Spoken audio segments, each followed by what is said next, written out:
But Lawrence is putting the pressure on as they came off the finish line jump right when we came back from commercial. He actually kind of had the pass made, and Emig squirted off that outside, gave him a face full of dirt. But he is close enough to make Emig think about where he's going to go on the racetrack, not to give up that best line. Jeremy McGrath is losing time on LaRocco. As we see our leader, Jeff Emig. Emig, of course, winning the last Supercross of the season last year. That was the field shortened, and Lawrence goes into the hay bale. You could just see a glimpse of him as they went by. He went off the track and hit a hay bale. He's in kind of an odd spot. It's going to take him a little while to get going, so that makes it a little easier for Jeremy now. So it is Emig, LaRocco, and Jeremy McGrath. As I was saying, Emig's only Supercross win came in the field shortened display the last race of the year in Las Vegas last year, where several riders did not ride in the main event. Now watch Lawrence right here. He's in second place. He's going to come out. He's going to go more to the right. He gets crossed up in that rut. Right there, that hay bale is what caused the problem. Falls off the bike, and it took him forever to get going. Right now, he's in seventh. Emig slowing down as far as lap time is concerned, and LaRocco and Jeremy McGrath are picking up time. We got a good race brewing right here. These three guys are going to get close. And LaRocco, you know, is not going to give McGrath an inch. No, he won't. He'll do everything he can. He wants to finish off the season, at least indoors, good, and take some of that strength outdoors, where he's still got a shot at the title. Number 8, Mike LaRocco. His bike tuned by his father, Mike Sr. As they went into that first corner, you can see Jeff Stanton off to the side of the racetrack lean down and clap for Jeremy. He's got a lot of support out there on the racetrack. LaRocco, despite the fact that he came from reconstructive knee surgery into the season, took a 5th in the first race in Orlando, then a 3rd and a 4th. It was looking pretty rosy until the 19th in Seattle. Well, this is for the first time this year that I can think of, Art. LaRocco has a good look at the lead in the main event pretty far into the race. And he's had good starts both in qualifying and the main event. LaRocco now starting to move inch up on Jeff Emig. This is the closest thing to the home track for Jeff Emig. Many friends and family coming up from Kansas City. He wants to hold on to that lead. So now these guys are using pretty much the same line. You can see Emig's mechanic, Jeremy, looking on. McGrath is able to start using different lines. He's got nothing to lose, really. He can just watch what these guys do and play off of them. You can't wait too long, though. There's not that many laps left. We're almost to the halfway point. 11 laps left. Emig, LaRocco to the inside of the whoops. LaRocco moving on those whoops. Oh, and LaRocco comes down hard. Well, he had to go for that, or else he would have lost a lot of time. It takes so much strength, I can't even tell you, to pull the front end up that high and land on the top of that jump, not lose any time.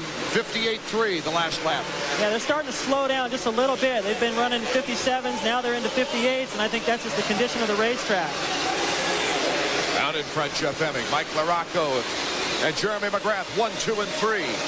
It's Michael Craig in 4th. Here's the halfway point. Yeah, now look at McGrath. He's going wide, trying to stay out of that big rut that Marty was pointing out before the race started. You can see how deep these are getting now. I have a feeling that it's going to be a mistake. Here comes LaRocco making the move. Can't quite get Emig with a black pass. Here's the triple. Jeremy McGrath sitting back, watching him fight it out.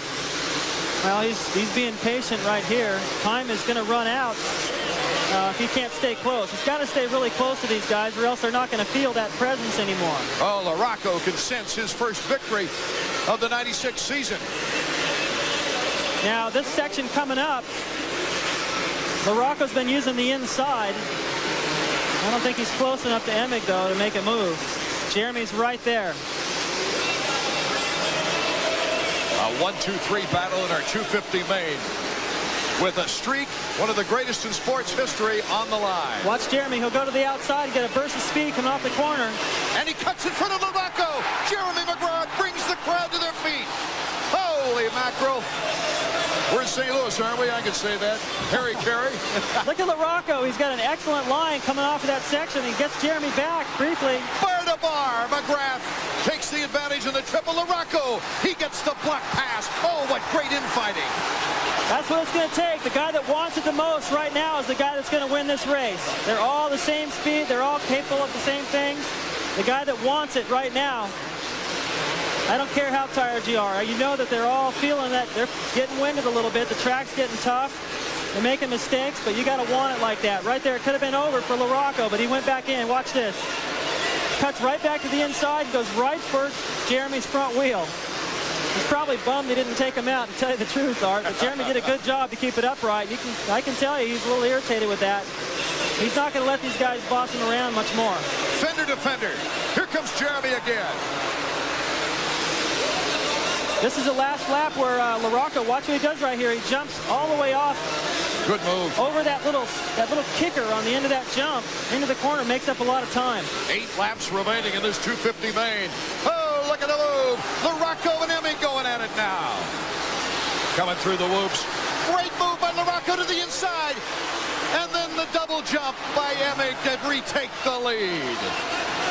Well, the design of this track, everyone thought was pretty simple early in the day, but it's really proved to be some of the best racing all year because of the options out there and the fact that it's getting so rutted. These guys make mistakes.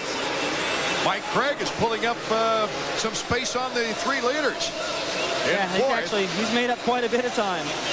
Behind him, just to inform the Ezra Lusk fans, and then Larry Ward behind Ezra. But we're looking at the true battle of the year right now.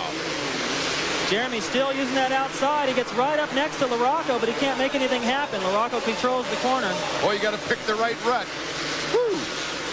Look at LaRocco. He scoots off over that. I really like how he's doing that. He wheelies over the beginning bump as they start up that little whoop-de-doo section and hops over that little lip. That's what set up the pass for him before on Jeremy to get him back.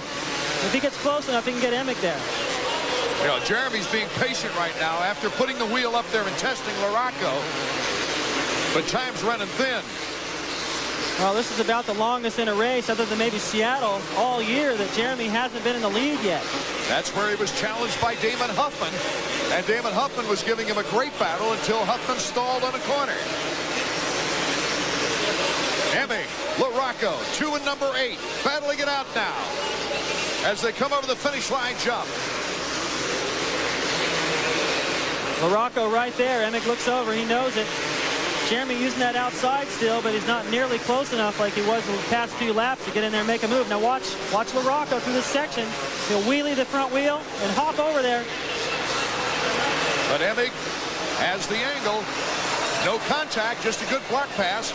And Jeremy McGrath is pulling up close once again. Right, well, Emig is making it difficult for LaRocco to get around. LaRocco, though, up the inside again. Now Emig, LaRocco bumps and comes off the bike. Jeremy McGrath leaps.